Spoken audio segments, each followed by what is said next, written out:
Hi everybody, it's Gemma. Welcome back to Pampered Wolf. Today's video is going to be all about my dislike for foundations with SPF in, especially those foundations with a really high SPF protection value, and why you shouldn't be relying on the SPF in your foundation to protect your skin against the sun on a daily basis. Super, super important. By the end of this video, hopefully I've given you enough demonstrations and examples so that you will understand why this is not sun protection and is a great foundation, but as far as protection against the sun's concerned, it's practically worthless. So I made this video a couple of years ago. I'm remaking this video now because that video has been lost in a sea of other videos, and I'm going to put a little bit more information in this video just so that you've got all of the facts. So before I get on with this video, please make sure you have liked, you have subscribed, and you've hit that notification bell so you're not missing any future uploads.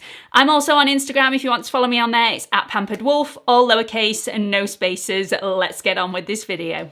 Okay, so every single SPF, whether that be a standalone SPF, an SPF within a moisturizer, or an SPF within a foundation, requires you to apply a specific amount of product to the skin in order to get the SPF protection that is advertised on the bottle. This one is a factor 50, this one is an SPF of 30, and this one has an SPF of 45. Regardless of what medium the SPF is within, they all require you to apply exactly the same amount of product, and that amount is 2 milligrams per centimetre squared. Now, on average, taking into account the differing shapes of people's faces, that equates to 1/4 of a teaspoon for the face, 1/4 of a teaspoon for the neck and the ears, 1/4 of a teaspoon for the top of the head if you are bald, and 1/4 of a teaspoon for the back of the head if you don't have any hair on the back of your head either, which equates to the full head's protection of 1 teaspoon. Now, usually we wouldn't apply SPF unless we were bald to the top of our head and to the back of our head. So I'm just going to be concentrating today on the areas that I would apply it, and that is to the face and to the neck. So that would be 1/4 of a teaspoon for the face and 1/4 of a teaspoon for the neck. So if you are a regular to my channel, you will probably know some of these reasons already. However, I'm just going to run through a few reasons why I really don't like SPF in anyone's foundation. The first reason I have slightly touched on already. You need a specific amount of product on your face to give the advertised protection that's advertised on the bottle. That is 1/4 of a teaspoon, which equates to a lot of foundation on your face. And I think when there is an advertised really high SPF on the foundation bottle, it lulls a lot of people into a false sense of security, thinking that their skin is protected from the sun, when in fact, it's really not. The second reason why I don't like SPF in my foundation is you don't get an even spread of foundation all over the face, and a lot of the time you don't put foundation down the neck, which means your neck isn't protected at all. Also, I don't apply foundation under my eyes. I always apply concealer under my eyes, which means if I was to just rely on the SPF within my foundation, my under eyes wouldn't be protected at all, and that's the area with the thinnest skin on your face. So you really need to protect that area. The third reason why I don't like SPF within a foundation is that I absolutely love foundation. I think it's hard enough to find the perfect foundation as it is, one that sits beautifully on your skin, one that feels really light, one that doesn't go cakey. Adding an SPF in there really just makes the search a lot harder, because some SPFs, especially some chemical SPF ingredients, really can irritate different people's skin, and everybody will have a different reaction to each individual SPF ingredient.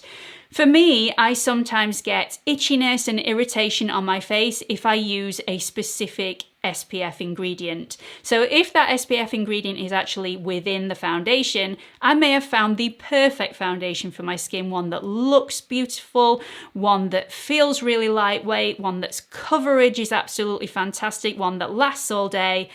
But within an hour, I'm wanting to scratch my skin off my face. So SPF within foundation really ruins it for me. And as far as skin protection, it's practically worthless. So just to expand on that point, for me personally, and this really is my personal opinion, I don't feel like SPF has very much of a place within the makeup world. SPF is all about skincare for me. It's protecting the skin, and any SPF should be applied the last stage of any skincare routine to make sure the skin is completely protected from the sun's rays.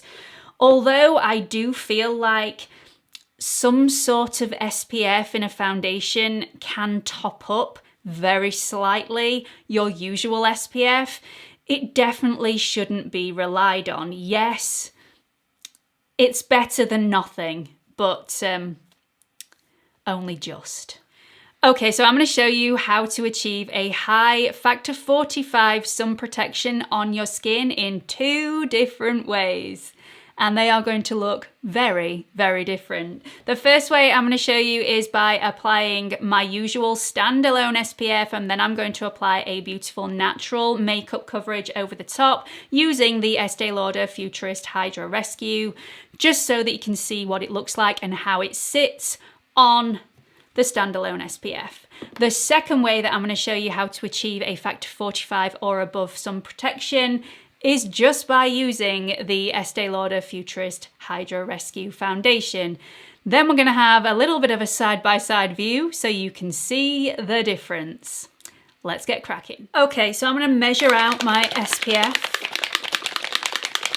to make sure that I am getting the full amount. We've got to make sure that this experiment is completely fair. So that is a full 1/4 teaspoon of the factor 50 SPF. I'm going to pop that on my hand. I will go back to that in a second just to make sure that it's completely white free. Apply that to my face. You can apply your SPF to your face in lots of different ways. You can do the little spot technique, or you can apply the SPF to your hands and then evenly distribute it over the skin. I do it this way because it's easier for me, but I always make sure that I actually have more than 1/4 teaspoon worth of product, because you're going to lose some of the product onto your hands. So really important that you make sure that you've applied enough. So true to what I've just said, I'm going to take some more of the product, just apply some more of that to my hands and just apply that to my skin. So I probably will have got more than 1/4 teaspoon on my face, but it's better to be safe than sorry. I at least know that I've definitely got the factor 50 protection that is advertised on the bottle, because I've applied the correct amount. Now I'm going to apply the same amount of product, another 1/4 teaspoon, and I'm going to apply that directly to my neck, because it's 1/4 teaspoon for the face and 1/4 teaspoon for the neck as well. Fully protected, fully absorbed into the skin. You can't see it on the skin, there's no white cast. Absolutely love this product. Now I'm going to give that around about 10 to 15 minutes to properly sink into the skin before I apply any of my other products. Okay, so I've left around about 20 minutes actually for that to fully soak into my skin. I got distracted doing something else, so it took a little bit longer. I'm going to apply the rest of my products. We're going to do a really beautiful natural makeup look using the Estee Lauder Futurist Hydra Rescue. I'm going to apply a pump to the back of my hand, and I will probably have some of this product left over at the end of it, because I do find that I need very little of this product.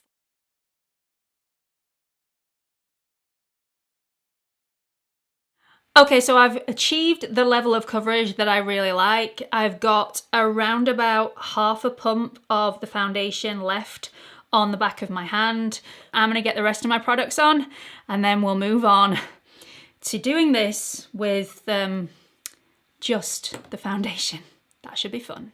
Okay, so that is it. That is my full face of makeup while still maintaining a high SPF protection factor all over my face. My skin is completely protected by the standalone Factor 50 Plus SPF, which I've applied 1/4 teaspoon to the face, 1/4 teaspoon for the neck, and that's been applied evenly all over my skin. If I just relied on the SPF within my foundation, I wouldn't have any protection underneath my eyes because I don't apply foundation underneath my eyes, and I wouldn't have any protection on my neck either. Now, interestingly, I only applied half a pump of this foundation to get the required level of coverage that I've achieved today. If I was to do the maths, that would mean that this level of makeup on my face, if I hadn't have applied a standalone SPF underneath this, would have given me an SPF protection of between 1 and 2. 1 and 2. Even though this has an SPF value of 45, because of the quantity of this product that I applied to the skin, it's giving me an SPF protection of between 1 and 2. And I definitely wouldn't go out and buy a standalone SPF with the protection factor of between 1 and 2. So I'm definitely not going to rely on the SPF in a foundation that's going to give me a protection of between 1 and 2. Now let's do this in a slightly different way. Let's get at least an SPF of 45 on my face, but we're going to bypass the standalone SPF and we're just gonna go for the foundation and see how much of this we've got to apply to my skin to get the advertised amount of protection. Bear with me everyone, this may take time. Wish me luck. Okay, so like I said before, I need to apply the right amount of product to get the SPF protection that's advertised on the bottle, and that is 1/4 teaspoon for the face. I'm not going to go down my neck, I'm just going to keep this product on my face so not to waste too much product. So we're going to need a full 1/4 teaspoon, so let's fill this measuring thing up. 2, 3, 4, 5, 6.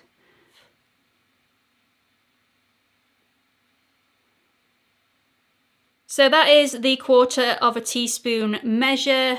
That equates to 7 pumps of the Estee Lauder Hydra Rescue Foundation to make up the 1/4 teaspoon that is the required amount to get the Factor 45 SPF that is advertised on the bottle. I'm just going to pop this on a palette, then I'm going to apply it to my face.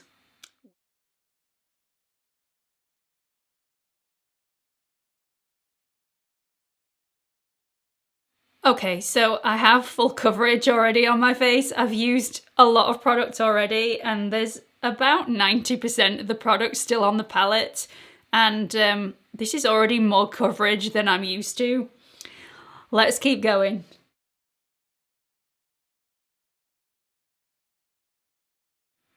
Okay, so that's another quite thick layer on my skin. I probably have around about 60% left on the palette so far, and I am not done.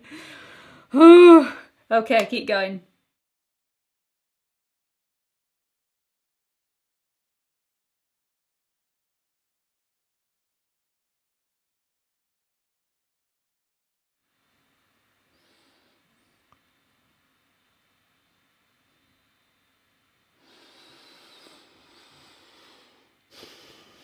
Oh dear. Okay, so I'm done. I do still have the tiniest smear on my palette, but you have to remember that some of it is still also on the brush. So this isn't the entire of 1/4 teaspoon that's on my face. Some of it's smeared on the palette and some of it's still in the brush, and I mean, I look absolutely ridiculous. Let's have a look at the two looks side by side. Both of these looks are achieving a high Factor 45 or above sun protection for your skin. So your skin is perfectly protected on both sides, but I know which picture I prefer. Definitely. I'm now going to go and show my kids because they'll have a giggle out of this. Hope you've really enjoyed this video. Hope to see you all in the next one. Bye everyone.